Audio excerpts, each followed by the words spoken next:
जय श्री राम, राधे राधे। मैं आचार्य पवन गौड़। आज हम बात करते हैं मकर संक्रांति के बारे में कि मकर संक्रांति को कब बनाया जाए।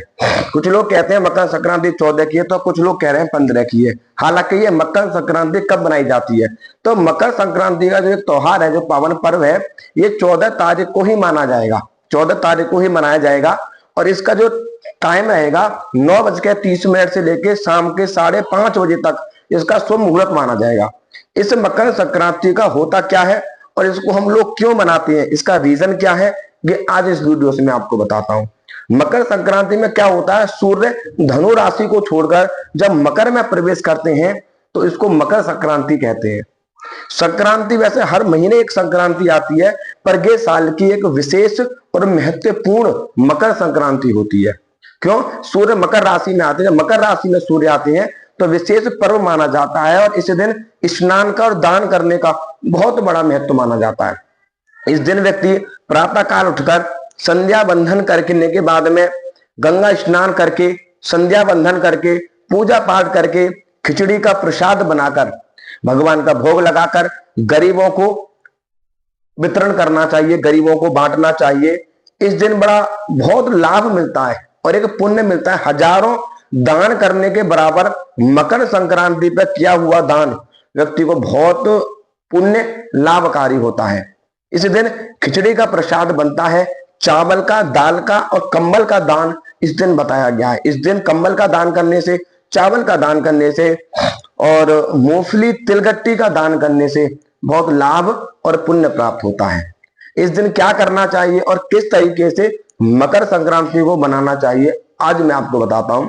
मकर संक्रांति को सुबह 14 तारीख को सुबह प्रातः उठकर स्नान करने का जो समय रहेगा वो 5:35 से समय रहेगा और 6:40 तक का स्नान करने का समय रहेगा। इस बीच में आप स्नान करके शुद्ध वस्त्र धारण करके भगवान के सामने एक गाय के दीपक जलाकर गाय के घी का अपने इष्ट की आराधना करें, इष्ट का भजन करें।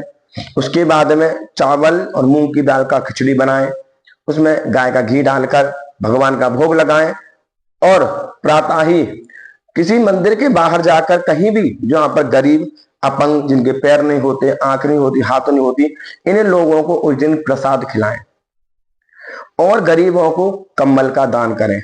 ऐसा करने से हमारे 3 ग्रह बहुत ज्यादा खुश हो जाते हैं। एक तो शुक्र, दूसरा शनि और तीसरा राहु। जब ये तीनों ग्रह जब बहुत अच्छी पॉजिटिव स्थिति में हमारे साथ में होते हैं तो ये राजयोग बना देते हैं। शनि और शुक्र जब भी हमसे खुश होते हैं हमारे जन्म कुंडली में राज धन लक्ष्मी योग बनाते हैं। क्यों? लक्ष्मी के हाथों में शुक्र का वास होता है और नारायण के पैरों में शनि का वास होता है और हमेशा लक्ष्मी नारायण के पैरों में रहती है, नारायण के पैरों को दबाती रहती हैं। तो इस दिन ये 2-3 दान हर व्यक्ति को करने चाहिए। होंगे उनके ग्रह ठीक, सारे ग्रह ठीक हो जाएंगे। राहु, केतु और शनि, शुक्र भी शुभ फल देने लगेंगे। मां लक्ष्मी की कृपा प्राप्त होने लगेगी इस उपाय को करने से। अगर कोई भी साधक इष्ट साधना करना चाहता हो, कोई मंत्र जाप करना चाहता हो, तो मकर संक्रांति की रात्रि को आप जाप कर सकते हैं। शाम के संध्या के समय, रात्रि में कोई अनुष्ठान करते हैं, कोई भी चीज को हम सिद्ध करते हैं तो हमें रात्रि में करनी चाहिए। रात्रि में स्नान करके एक आसन बिछाकर गाय के घी का दीपक जलाकर बैठ जाएं और अपने इष्ट जो भी आपका मंत्र है उसका जाप करना प्रारंभ कर दें। यथाशक्ति जाप करें, घंटे, 2 घंटे, 3 घंटे, जितना आपकी सामर्थ्य हो उस दिन जाप करने से भी वह 1000 गुना आपको फल की प्राप्ति होती है जाप करने से। और जिन पर मां लक्ष्मी की कृपा नहीं होती, अगर उस दिन वो मां सरस्वती की या मां लक्ष्मी की कृपा प्राप्त करना चाहते हैं तो उस दिन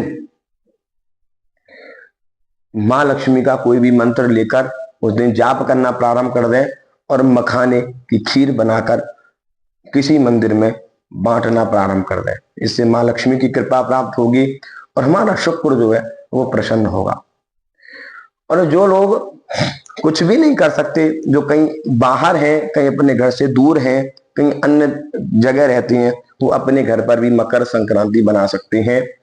अपने घर पर सुबह उठकर स्नान आदि करके खिचड़ी का भोग बनाकर ठाकुर जी को या मां लक्ष्मी को, जो आपके इष्ट उनको भोग लगाकर खिचड़ी का प्रसाद लोगों में बांटना चाहिए। ये उस दिन का पर्व होता है। ये मकर संक्रांति का जो एक त्योहार है, इसको बहुत बड़ा पर्व माना जाता है। जय श्री राम, राधे राधे।